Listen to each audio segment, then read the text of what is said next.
چونٹی کے نام پر اللہ نے سورت رکھ دی۔ پیچھے میں آپ کو بہت ساری سورتوں کے نام یاد کرا آیا ہوں، ایک سورہ نحل بھی ہم نے پڑھی تھی۔ تو اللہ تبارک و تعالیٰ نے اس سورت میں قرآن کریم کی حقانیت، مومنین کی صفات، مختلف انبیاء کے احوال، اللہ تعالیٰ کی توحید پر دلائل، قیامت کی ہولناکیاں اور حیات بعد الموت کا ذکر فرمایا۔ اس سورت کی ابتدائی آیات میں ایک بار پھر حضرت موسیٰ علیہ السلام کے احوال اور معجزات کا بیان ہے۔ آیت نمبر 16 سے سلیمان علیہ السلام کا ذکر ہے۔ وہ داؤد علیہ السلام کے وارث تھے، بیٹے تھے، اور انہیں پرندوں کی بولیاں سکھائی گئیں۔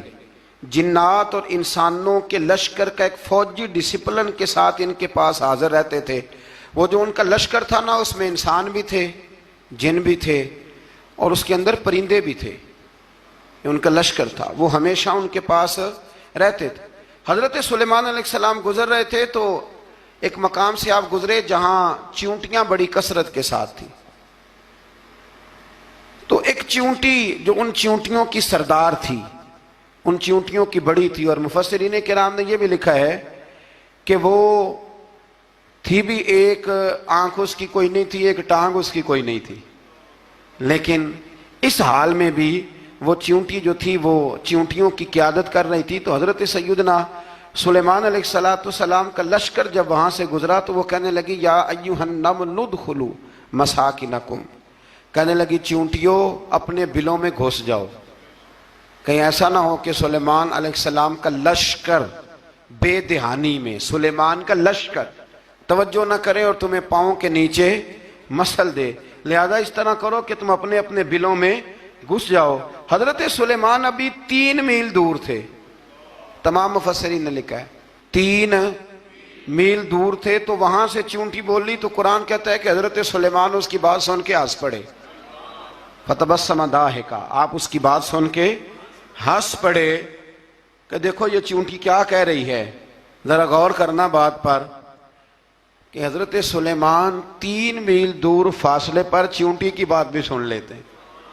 مولوی نے قرآن کی آیت پکی یاد کر لی، انا بشر مثلکم، کہتا ہے حضور نے کہا میں تمہاری طرح کا بشر ہوں، نبی ہماری طرح ہوتے ہیں جی، تو وہ تو 3 میل دور چیونٹی کی آواز سن لیتے تھے، اس کے کان میں چیونٹی رکھو بلا، اسے کہو کہ بتا بلا کیا کہتی ہے، کچھ بتائے گا پھر دوڑ لگا دے گا شاید، کان میں رکھو اس کو، کہو بتا چیونٹی کیا کہتی۔ اور اگر یہ لفظ نہ ہوتے قرآن کے کہ جب انہوں نے سنا تو ہنس پڑے، یہ جملے نہ ہوتے تو شاید اس کو بھی نہ مانتے، لیکن حضرت سلیمان نے سنی چیونٹی کی بات، اور اب اگلی بات کہنے لگا ہوں، بڑے خوبصورت لفظ لکھے ہیں مفسرین نے، فرماتے ہیں دیکھو ایک چیونٹی نے ایک جملہ بول کے، ایک چیونٹی نے ایک جملہ بول کے اپنے قبیلے کی خیر خواہی کی تو رب نے اس کا جملہ بھی قرآن میں بیان فرما دیا۔ تو جو ساری زندگی لوگوں کو جملے بول بول کے کہے رب رسول کی طرف آ جاؤ، تو اللہ قیامت میں اس کی بات کو قائم نہیں فرمائے گا۔ جو بھی کسی کی خیر خواہی کرے وہ ایک جملہ بول کے کرے، اور ہو بھی چیونٹی، تو اگر اللہ اس کا ذکر قرآن میں باقی رکھتا ہے تو میں اور آپ اگر کسی کی خیر خواہی کریں گے تو انشاءاللہ ذکر باقی رہے گا۔ شرط یہ ہے کہ کریں خیر خواہی، خیر خواہی کرو کسی کی، ایک جملہ بول کے بھی کرو، چیونٹی بھی ہو تو اللہ قرآن میں ذکر باقی فرما دیتا ہے۔ تو اللہ تبارک و تعالیٰ نے اس بات کا ذکر قرآن مجید میں فرمایا، اس پر کئی کچھ لکھا ہے۔ اسی طرح سے ایک بات اور لکھی ہے ہمارے مفسرین نے کہ حضرت سلیمان ایک دن اسی طرح نکلے، قحط پڑ گیا تھا، بارش نہیں ہوتی تھی، تو حضرت سلیمان باہر میدان میں نکلے دعا کرنے کے لیے، خشک سالی تھی، تو جب آپ گئے تو ایک چیونٹی اپنے پر پھیلا کے دعا مانگ رہی تھی، تو رب کریم نے فرمایا سلیمان آپ واپس چلے جائیں، بارش آ جائے گی پر آئے گی چیونٹی کی دعا پہ۔ تو حضرت سلیمان نے عرض کی مولا میں بھی تو اتنا لشکر لے کے آیا ہوں نا، تو چلو ہمیں بھی دعا کر لینے دے، تو چیونٹی کی دعا پہ برسا دینا پر دعا کر لینے دے۔ فرمایا نہیں آپ واپس جائیں، دعا نہ مانگیں۔ یا اللہ کیوں؟ فرمایا چیونٹی کا دل ٹوٹ جائے گا، وہ تو کہے گی کہ یہ سلیمان کے لشکر دعا پہ پھر بارش آئی ہے، تو آپ نہ کریں تاکہ اس کے دل میں یہ بات رہے کہ نہیں میرے رب نے میری دعا پہ بارش فرمائی ہے، آپ جائیں، آج بارش آئے گی پر آئے گی چیونٹی کی دعا پہ۔ تو جو چیونٹی بارش کی دعا کرے قوم کے لیے، اللہ اگر اس کا ذکر قائم رکھتا ہے، تو جو اپنی قوم کے لیے ہدایت کی دعا کرے، اور کبھی کبھی گردن جھکا کے دیکھا کرو کہ دل میں رسول اللہ کی امت کا درد کتنا ہے. اگر کہیں حضور کی امت کا درد ہے تو پھر انشاءاللہ ذکر قیامت تک باقی رہے گا. پھر انشاءاللہ قیامت تک آنے والی نسلیں بھی آپ کا ذکر کریں گی اگر حضور کی امت کا درد سینے میں موجود ہے. اسی طرح سے پھر حضرت سلیمان کے لشکر میں نا ایک ہدہد نامی پرندہ بھی تھا. لشکر کا کارکن تھا پرندہ. ہدہد غائب تھا تو حضرت سلیمان کہنے لگے کدھر گیا وہ ہدہد؟ نظر نہ آ جایا سخت سزا دوں گا. یہاں تو کوئی اچھی خبر لائے گا. چونکہ وہ ہدہد پرندہ جاتا تھا تو خبریں لا کے دیتا تھا، ورنہ سزا دوں گا. اتنی دیر میں ہدہد بھی آ گیا. یہ پرندے جو کارکن ہوتے ہیں بڑے سیانے ہوتے ہیں. کبھی بندہ ناراض ہو تو صحیح خبریں لے آتے ہیں. تو صحیح خبر لے کے آ گیا.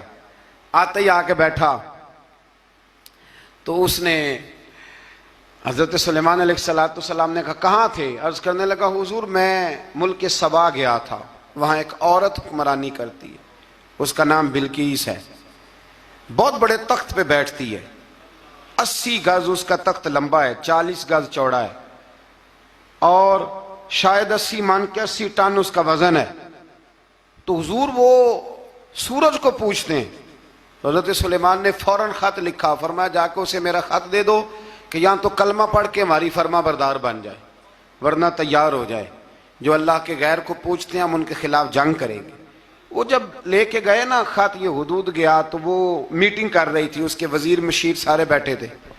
اس نے جا کے خط پھینک دیا ملکہ بلقیس کی جھولی میں. اس نے خط پڑھا تو ڈر گئی. وزیروں کو بلایا. حضرت سلیمان، قرآن کہتا ہے حضرت سلیمان نے کہا تھا خط پھینک کے نا تو سائڈ پہ ہو کے سننا وہ کیا کہتے ہیں. بندوں کے لیے منع ہے، پرندوں کے لیے جائز ہے. بندوں کے لیے منع ہے سائڈ پہ ہو کے سننا. ہاں جس کی جاسوسی کی ڈیوٹی ہو، کفر کی جاسوسی کی، اس بندے کے لیے بھی جائز ہے. تو یہاں ایک تو وہ پرندے تھے، دوسرا کفر کی جاسوسی کر رہے تھے. سائڈ پہ ہو کے سننے لگے تو ملکہ بلقیس کہنے لگی اب کیا کرنا ہے، یہ خط آیا ہے. تو وہ کہنے لگے ہم تیار ہیں، آپ حکم کریں، ہم لڑنے کو تیار ہیں، لڑیں گے. وہ کہنے لگی نہیں تیزی نہ دکھاؤ. قرآن مجید کہتا ہے کہ وہ کہنے لگی جب لڑائیاں ہوتی ہیں تو شہر تباہ ہوتے ہیں، ملک کھنڈر بن جاتے ہیں. لڑائی مسئلے کا حل نہیں ہے. انہوں نے کہا کہ میں نبی ہوں. تو ایک دفعہ آزما لیتے ہیں کہ نبی ہیں کہ نہیں. معاذ اللہ آزما لیتے ہیں. کہا کیسے؟ کہنے لگی تحفے تحائف بھیجتے ہیں. اگر مال پر دل للچا گیا تو پھر نبی نہیں بادشاہ ہے، اور اگر مال پر دل للچایا نہ تو پھر اللہ کے کامل بندے. یہ فرق اس نے اس وقت بیان کیا. اس نے 500 کنیزیں، 500 غلام، بڑے شاندار لباس پہنا کے، 500 گھوڑا بڑا تگڑا، اس کے اوپر مال و اسباب رکھ کے تیاری کرا کے حضرت سلیمان کی طرف بھیجا. ہدہد پہلے سے خبر لے کے آ گیا. حضور اس نے یہ پروگرام بنایا ہے. وہ جب آیا سارا کچھ تو حضرت سلیمان دیکھ کے جلال میں آ گئے. فرمانے لگے اسے جا کے کہہ دو تو مجھے کیا تحفے بھیجے گی، میرے رب نے مجھے مالا مال فرمایا ہوا ہے، انہیں مالا مال کیا میرے مالک نے. جا اسے جا کے کہہ تو کیا تحفے دے گی. جب رب دیتا ہے تو پھر کوئی کمی نہ وہ نہیں چھوڑتا. بندے کیا دے سکتے ہیں؟ بندے تو بیچارے 10 دے کے تو 10 دن ان کی آنکھیں نہیں کھلتی. فرمایا مجھے اللہ نے جو دیا ہے کیا بات ہے اس کے دینے کی. تو فرمایا اسے کہو یا فرما بردار ہو کے آ جائے یا جنگ کے لیے تیار ہو جائے، ہم اسے اس کے شہر سے ذلیل کر کے نکال دیں گے. اس نے جا کے جب پیغام دیا تو اور ان لوگوں نے بھی آ کے بتایا کہ وہاں تو ہم عجیب منظر دیکھ کے آئے ہیں کہ جانور بھی ہاتھ باندھے کھڑے ہیں، وہاں تو جنات، سرکش جنات کھڑے ہیں. وہ بادشاہ نہیں، وہ نبی ہیں. وہ جو 500 غلام اور 500 کنیزیں گئی تھی حوال سنایا آ کے. تو ملکہ بلقیس نے پھر خط لکھا کہ میں فرما بردار ہو کے آ رہی ہوں. مانا کیا ہے؟ میں کلمہ پڑھنے کے لیے آ رہی ہوں. تو حضرت سلیمان نے کہا بھئی اب اس طرح کرو، ذرا فرش بچھاؤ. انہوں نے فرش بچھایا اس طرح کا کہ اوپر فرش تھا، نیچے مچھلیاں تیر رہی تھیں، لگ رہا تھا دریا ہے. ڈیوٹی لگا دی، جنات نے بچھا دیا. ادھر حضرت سیدنا سلیمان فرمانے لگے اب چونکہ مان کے آ رہی ہے تو اسے اپنی نبوت کی علامتیں بھی دکھانی ہیں. اس نے تخت بڑا شاندار بنوایا تھا، اور خواتین میں جو عادتیں خواتین والی ہوتی ہیں وہ جاتی نہیں. وہ 7 کمروں میں نا پیچھے اپنا تخت رکھ کے تو 7 دروازے بند کر کے آئی. اس زمانے میں ایک رواج تھا، وہ زلیخا نے بھی 7 دروازے مکفل کے ایک رواج تھا. ایک کمرہ، پھر کمرے کے پیچھے کمرہ، پھر اس کے پیچھے کمرہ، پھر اس کے پیچھے کمرہ، اور اس کو بڑے موٹے تالے لگائے جاتے تھے، اور فلسفہ یہ تھا کہ ایک تالا توڑے گا کوئی تو جب تک سپاہی آ جائیں گے، اور اگر اس کے توڑنے تک نہ آئے تو دوسرے کے توڑنے تک آ جائیں گے، اور اس کے توڑنے تک نہ آئے تو ساتویں تک تو آئے جائیں گے۔ یہ ان لوگوں کا نفسیاتی معاملہ تھا، سوچ تھی۔ 7 کمروں میں مکفل کر کے وہ نکلی تو حضرت سلیمان علیہ السلام کہنے لگے بھئی مجھے اس کا تخت چاہیے اس کے آنے سے پہلے، اس کے آنے سے۔ اس واقعے کی کیا ضرورت تھی قرآن پاک میں؟ یہ کیا حاجت تھی یہ تخت والی ساری بات قرآن نے کیوں بیان کی؟ پوچھیں آپ اپنے دل سے بھی اور انکار کرنے والے منکرین سے بھی، اس کی کیا ضرورت تھی؟ وہ جو کہتے ہیں جی ولی کی کرامت کی کیا ضرورت ہے، سیدھی سیدھی نماز پڑھو، روزہ رکھو، حج کرو، زکوٰۃ دو، تو پوچھو ان سے ایک سورت نمل کے اندر اس ساری تفصیل کی کیا ضرورت تھی؟ ختم ہو گئی جب وہ کلمہ جو پڑھ رہی ہے، تو پھر اس سارے واقعے کو رب کیوں بیان فرماتا ہے؟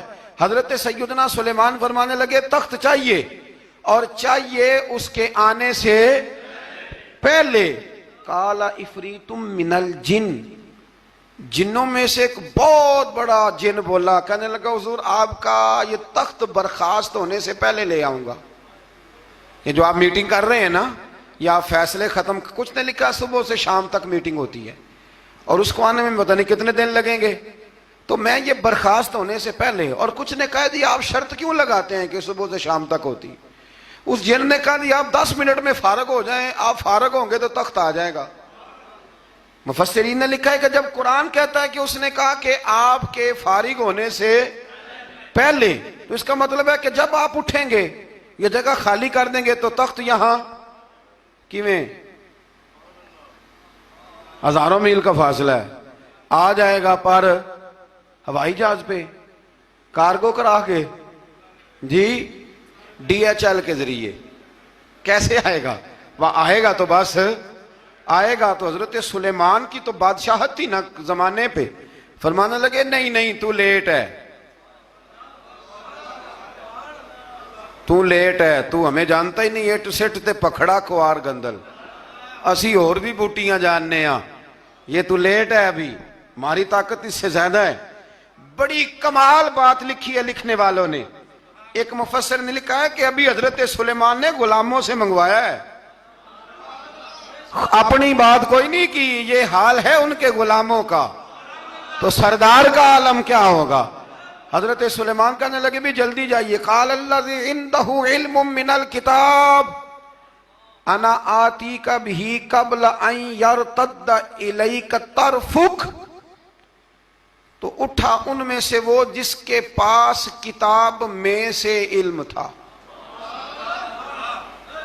ساری کتاب کا بھی نہیں، علم من الکتاب، کتاب، وہ اٹھے جن کے پاس کتاب میں سے علم تھا، تو وہ اٹھ کے کہنے لگے حضور میں لے آؤں گا، کب؟ آپ کے آنکھ جھپکنے سے،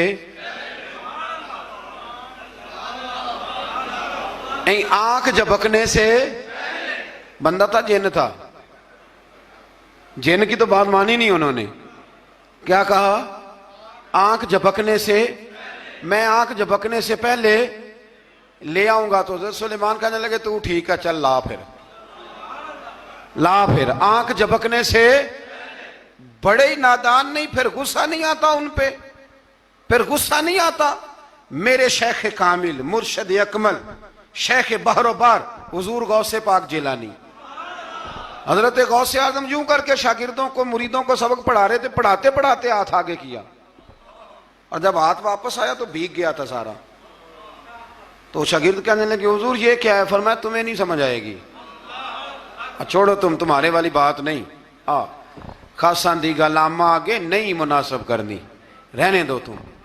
کچھ وقت گزرا تو کچھ لوگ آ گئے، ابھی کلاس ختم نہیں ہوئی تھی، کپڑے بھیگے ہوئے ہو، وہ شاگرد پہلے ہی منتظر تھے، کہا تمہیں کیا ہوا؟ کہنے لگے دریا میں جا رہے تھے، اچانک ہچکولیں آنے لگے، تو ہم نے کوئی کسی بے عمل کا بازو تو نہیں نہ تھاما، ہم غوث اعظم کے ماننے والے ہیں، تو دریا میں کہا یا شیخ عبد القادر جیلانی شیئا للہ، اللہ کے راستے میں مدد کرو۔ تو کہنے لگے بس ایک ہاتھ ہی آیا ہے، اور یوں کشتی کھینچ کے باہر نکالیا تو اب وہ شاگرد سارے چپ کر گئے، کہنے لگے جواب کیوں نہیں دیتے؟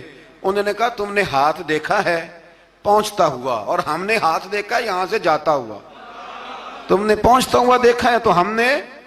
حضرت بہاؤالحق نقشبند بخاری، ان کی ایک مریدنی تھی، اوپر چبارے پہ کسی نے اس کی عزت پہ ہاتھ ڈالا، چبارے پہ اوپر والی منزل پہ۔ اس مریدنی نے اپنی عزت بچانے کے لیے چھلانگ لگا دی۔ جب وہ نیچے گر رہی تھی تو حضرت بہاؤالحق نقشبند بخاری پہنچ گئے، نیچے کوئی ایسا بندوبست کر دیا، کوئی چارپائی بچھا دی، کوئی ایسا جس پہ وہ آ کے آرام سے گری اور بچ گئی۔ حضرت صاحب کی طرف دیکھ کے کہنے لگی کہ حضور آپ کب آئے؟ فرمانے لگے پتر جب تو چبارے سے چلی تھی تب میں بخارے سے چلا تھا، جب تو چبارے سے چلی تھی نا تب میں بخارے سے چلا تھا، اور تیرے نیچے آنے تک میں بھی پہنچ گیا ہوں۔ میں بھی مالیدہ کم راکھی کرنا، پھل کچے ہون یا پکے، اے پیر مریداں دے سر تے ہی رہندا ہے، اے جھوٹے ہون یا سچے، یہ پکی غلامی کریں یا کچی کریں، پیر کی بھی مجبوری ہوتی ہے، کیا کریں، پیر مریداں دے سر تے ہی رہندا ہے، اے جھوٹے ہون یا سچے، کیا کیا جا سکتا ہے؟ لیکن نا نافرمان بیٹے کا بھی تو جائیداد میں حصہ ہوتا ہے نا، نافرمان بھی ہو تو جائیداد میں حصہ تو، چلو باپ ناراض رہے گا تو اللہ ناراض رہے گا بات الگ ہے، پر جائیداد کا حقدار تو ہے نا، چاہے نافرمان ہی ہے۔ پیر مریداں دے سر تے ہی رہندا ہے، اے جھوٹے ہون یا۔ پھر وہ تخت آ گیا تو حضرت سلیمان سے پوچھا یہ کیا ہے؟ قال ھذا من فضل ربی۔ فرمانے لگے کچھ بھی نہیں۔ حضرت سلیمان کہنے لگے یہ میرے رب کا فضل ہے۔ شاید سب مفسرین نے بڑی بڑی باتیں کی ہوں، پر یہاں ایک قاضی ثناء اللہ پانی پتی رحمت اللہ علیہ کا فقرہ میں پڑھ رہا تھا، بڑا مزہ آ رہا تھا۔ قاضی صاحب فرمانے لگے اس آیت پہ، قاضی صاحب کہتے ہیں جن پر نرا فضل تھا، ھذا من فضل ربی، نرا فضل، فرمایا ان کی تو اتنی طاقت ہے کہ وہ ہزاروں میل دور سے 80 گز لمبا 80 گز چوڑا تخت آنکھ جھپکنے سے پہلے لے آتے ہیں، اور جن کے بارے میں اللہ فرماتے ہیں بشر المؤمنین بِأَنَّ لَهُم مِّنَ اللَّهِ فَضْلًا كَبِيرًا، فرمایا محبوب اپنے غلاموں کو خوشخبری دے دیں، باقیوں پہ نرا فضل تھا، ان پر تو فضل کبیر ہے، ان پر تو بڑا ہی فضل ہے اللہ کا۔ تو فرمایا جن پر فضل کبیر ہو، ایک نہیں، اس پر میں بڑے دلائل دے سکتا ہوں، کرامات اولیاء پر میں بڑے ہی دلائل دے سکتا ہوں، بڑے۔ غوث اعظم رضی اللہ تعالیٰ عنہ کے پاس بادشاہ آیا تو کہنے لگا پیر تب مانوں گا جب سیب کھلائیں گے، سیب کا موسم ہی نہیں تھا۔ تو حضرت صاحب آتے ہی اسے کہنے لگے اب تو میری ولایت کو سیبوں پہ تو نہ تول، اب سیب کھلائے تو ولی یا نہ کھلائے تو ولی کوئی نہیں، یہ تو اب میری ولایت کو سیبوں پہ تو نہ تول۔ تو حضرت صاحب نے یوں ہاتھ اٹھایا تو اللہ نے 2 سیب عطا فرمائے۔ تو وہاں جملہ ہے حضور غوث اعظم کا، فرمانے لگے اگر اللہ حضرت مریم سلام اللہ جو بنی اسرائیل کی ولیہ ہیں، ولی ہے نا، وہ نبی تو نہیں نا، عورت نبی نہیں ہو سکتی، فرمایا اگر اللہ انہیں بغیر موسم کے پھل دے سکتا ہے میں تو محمد عربی کا نوکر ہوں۔ فرمایا اب نہ 2 سیب آئے تھے، تو وہ کہنے لگا میرے تو دل میں 1 سیب تھا نا، تو حضور غوث اعظم نے نا 1 سیب مجھے دیا، 1 میں نے کھایا تو 1 غوث پاک کھانے لگے۔ کہتے ہیں میں نے وہ منہ میں رکھا ذرا ترش تھا، تو میرے چہرے کا وہ رنگ دیکھ کے نا، اثر دیکھ کے کہ تلخی محسوس، تو غوث اعظم کہنے لگے میرے والا کھا۔ تو 1 انہوں نے کاٹ کے ٹکڑا دیا، کہتے کھایا تو بڑا میٹھا تھا، تو میں نے کہا حضور آئے تو دونوں ہی غیب سے ہیں، تو آپ کے والا میٹھا ہے میرے والا کڑوا ہے، تو آپ فرمانے لگے آئے تو دونوں غیب سے تھے، پر ایک کو ذرا ظالم کے ہاتھ لگ گئے ہیں نا، اس کو تنبیہ بھی کر دی کہ ظلم سے باز آ جا، تنبیہ بھی کر دی، فرمایا ہاتھ ظالم کے لگے اس لیے ترش ہو گیا سیانا بن، 1 نہیں 20 درجنوں۔ لیکن پتہ نہیں کیوں لوگ اڑ گئے، پتہ نہیں کیوں کڑ کے آ گئے کرامت اولیاء کے معاملے میں بالکل۔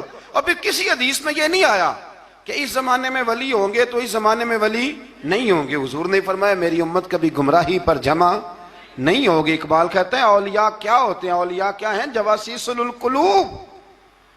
اقبال کہتا ہے ولی کا بہت بڑا ولی تم نے دیکھنا ہو تو اسے دیکھو جو تیرے دل کا جاسوس ہے۔ چلو یہ مشکل بات ہے، میں نہیں چھیڑتا، لیکن جو تیرے وہ جاسوسی کرتا ہے، پر کرتا ہے تیرے دل کی، وہ تیرے دل کا جاسوس ہوتا ہے ولی۔ اور اس پر حضور کی حدیث ہے، فرمایا اس کی فراست قلبی سے ڈر، یہ اللہ کے نور سے دیکھتا ہے، ڈر اس کی فراست قلبی سے، اللہ توفیق عطا فرمائے۔